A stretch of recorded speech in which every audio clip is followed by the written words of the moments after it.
Hey guys, I'm sitting here in my rental car. If you guys saw my last couple of videos, or my last video, or whichever one it was, I got into a pretty bad car accident and my car was written off, totaled.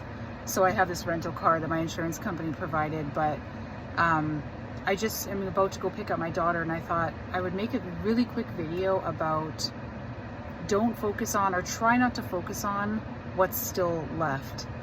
So this is based on conversations I've had recently, and one thing that I've seen is that as people sort of move out of the acute phase of withdrawal and into the second sort of phase, is that they're not, I wish at least I would have had more of this information when I was in, especially my first withdrawal, because what had happened was I had, a decent list of symptoms, not nearly as bad as after my reinstatement, and I was getting better. Like, so many of my symptoms were gone, but I still had this remaining few symptoms that were driving me crazy, and that was what caused me to reinstate at 2 years off, almost. I was 23 months off, and I wish I would have had someone to explain to me more about how, like, what other people's pattern of recovery looks like, because I feel like if I would have had someone say to me, look at everything that's improved and don't focus on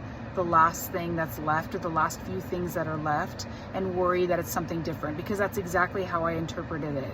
I was like, okay, everything has gotten better, but I still have this, one or couple of symptoms that's remaining and remaining and remaining. It must mean this. It must mean there's something else wrong with me. It must mean that I'm mentally ill. And of course, like, you want to get things ruled out, but pretty much every single time I talk to someone, they have all these tests done and nothing ever shows up. And that was the case for me as well. Now, obviously, mental health stuff doesn't have any objectivity, but just looking back, I realized that it was all part of the withdrawal experience, because it started, the mental stuff, the mental looping started at the same time that all of the other symptoms started when I quit the drug. So it seems pretty logical to conclude that it was all part of the same experience. But because I had had some mental health problems before the drug that they were not nearly the same degree that they were after, but it put that doubt in my mind and made me question, well, maybe it is this. And then, you have doctors telling you, oh yeah, you're just not on the right drug, or you have this, based on your signs and symptoms, so you need to be medicated with the quote right drug. And I see this all the time when I talk to people. When they talk about their experience in 3 to 6 month time frames, they'll say, yeah, clearly I've made a lot of progress, but I still have these remaining symptoms, or things have shifted and morphed and it looks different than it once did. So how do I know that it's not something else? And of course, you want to get things rolled out again, but 99.9% of the time, everything shows up fine. And so I've talked about this before, where if you can view things under the umbrella of, my nervous system has gone awry and all of these symptoms are a result of that experience.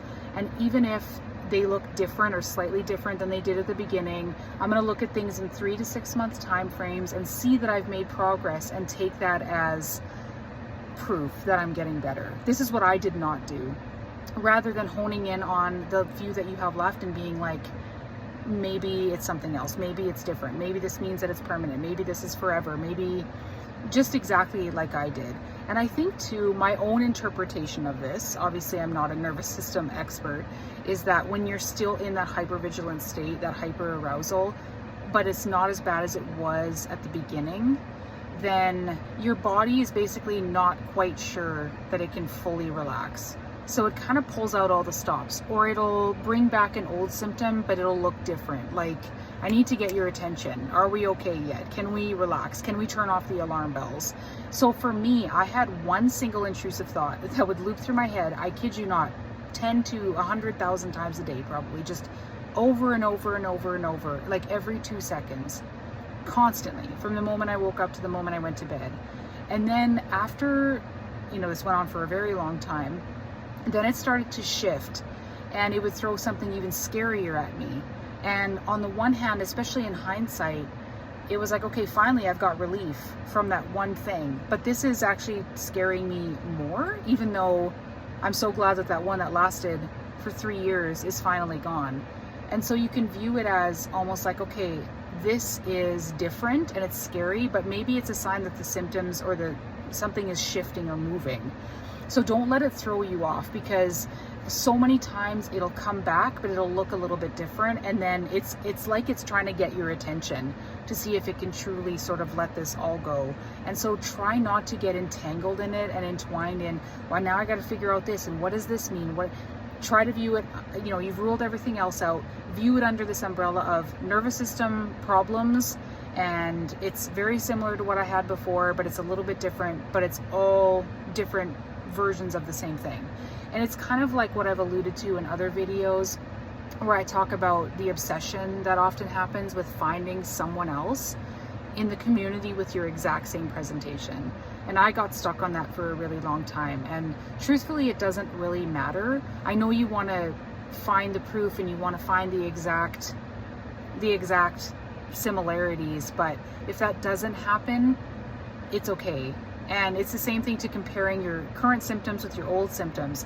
It might not look exactly the same, but look at your progress in the last 3 to 6 months, and you kind of have to interpret it as, okay, it's not exactly the same, but it's similar, and I'm just going to file it under the same problem of nervous system dysregulation until it gets better. I feel like this is what happens further along in the journey with people, or a lot of times symptoms, whether someone is tapering, trying to stabilize, or off the drug, suddenly their symptoms will just flare out of nowhere. And again, it just throws such a wrench, and people just start questioning and they freak out. They're despaired, they're researching, and they're like, why is this happening? What is happening? But it happens to pretty much everybody that I talk to. So people who are tapering, everything's going along peachy, it's predictable, they're gaining function, and then all of a sudden they hit a wall and they're like, what happened? Then they panic. Should I updose? Should I hold? What does this mean?